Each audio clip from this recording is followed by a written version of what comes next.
आज पिछले एक हफ्ते से पूरे देश भर में मार्क्सवादी कम्युनिस्ट पार्टी की तरफ से ये विरोध प्रदर्शन और इस तरीके के कार्यक्रम पूरे देश भर में हो रहे हैं और इसका पूरा मकसद यही है मुख्य रूप से कि किस तरीके से अर्थव्यवस्था को लूटा जा रहा है और आम मेहनतकश लोगों की जिंदगी पर किस तरीके से नए आर्थिक बोझ और हमले ये दिन प्रतिदिन बढ़ते जा रहे हैं।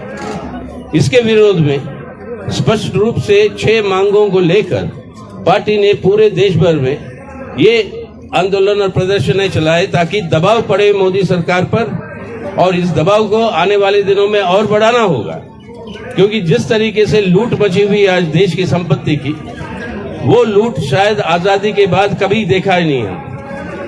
आज सिर्फ अदानी अंबानी की सवाल नहीं है, हमारे देश के सभी सार्वजनिक संपत्ति जितनी है जिसके मालिक आप और हम हैं, देश के लोग हैं, उसकी जो है निजीकरण होने के नाम से उसकी लूट मची हुई है। आज तकरीबन 11 लाख करोड़ रुपए 11 लाख करोड़ रुपए के जो कर्जे जो ये बड़े पूंजीपतियों ने बैंकों से ली, बैंकों से कर्जे का मतलब क्या है?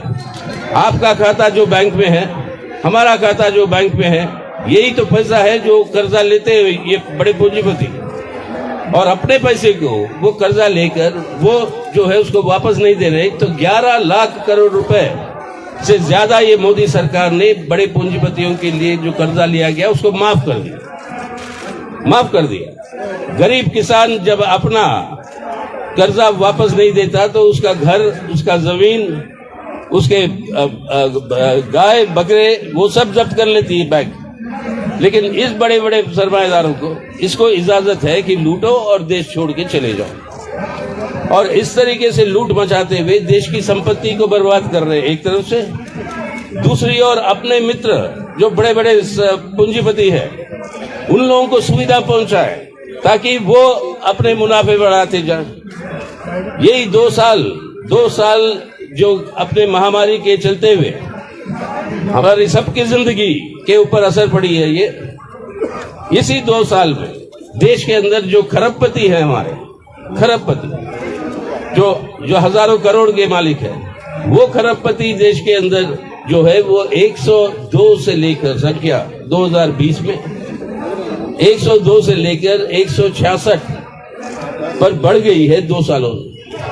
यानी लोग महामारी से मर रहे हैं, देश में लूट मची हुई है, लेकिन अपने देश के अंदर ये खरबपति बढ़ते जा रहे हैं क्योंकि मोदी सरकार इसकी इनको सहूलत देती है अपने पैसे बनाने के लिए। जितनी संपत्ति बनी है 2 सालों में 40.5% संपत्ति देश के सिर्फ 1% आबादी के हाथ में पहुंची, 1% आबादी के हाथ, और 50% आबादी जो नीचे की तबका है उनके हाथ में पहुंचा 3%। यानी 40.5% पहुंचता है एक मतलब प्रतिशत के लिए देश में, और 50% के लिए पहुंचता है 3%। ये है आर्थिक विरोधाभास जो मोदी साहब बढ़ा रहे हैं अपने देश में। ऐसी हालत में हो क्या रहा है?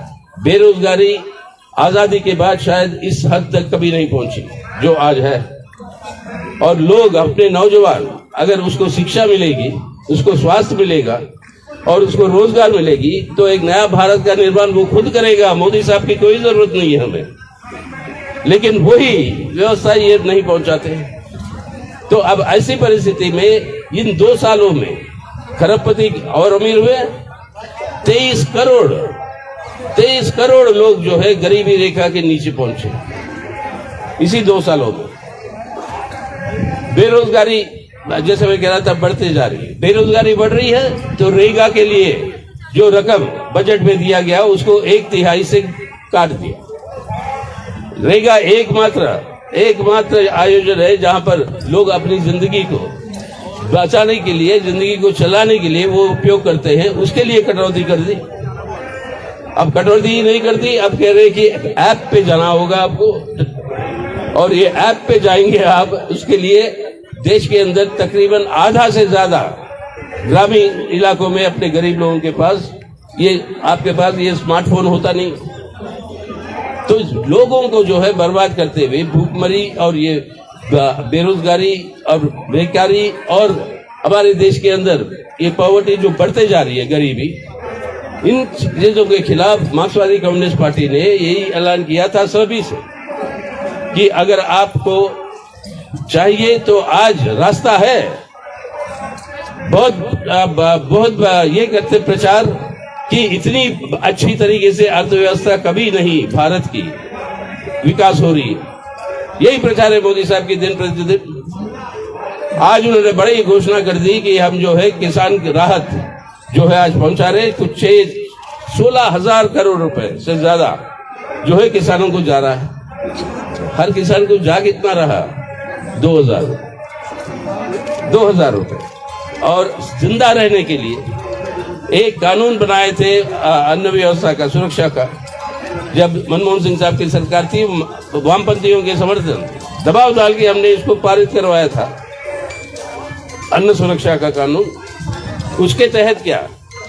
उसके तहत देश के अंदर 2/3 से ज्यादा लोगों को आपको सब्सिडी पर अनाज मिलती थी।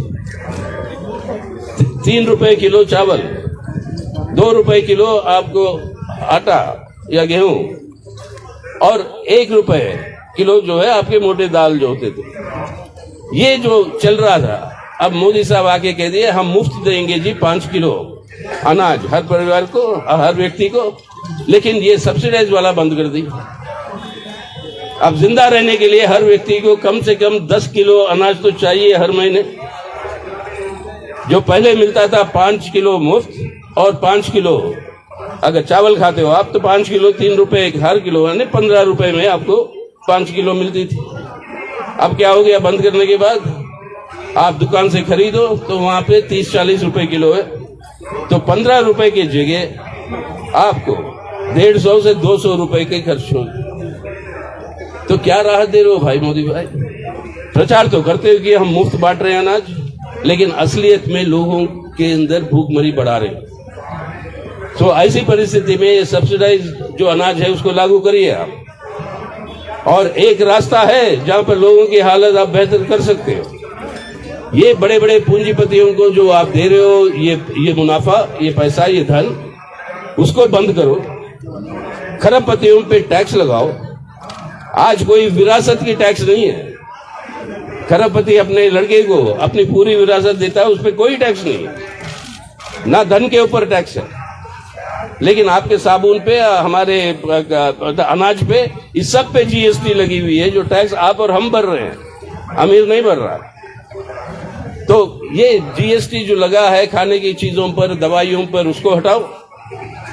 और अगर आपको देश की जनता को कुछ उनकी तरक्की करनी है तो एक रास्ता है, ये पैसा जो दे रहे हो आपके मित्रों को मुनाफा बनाते हुए लूटने के लिए, उसको बंद करो।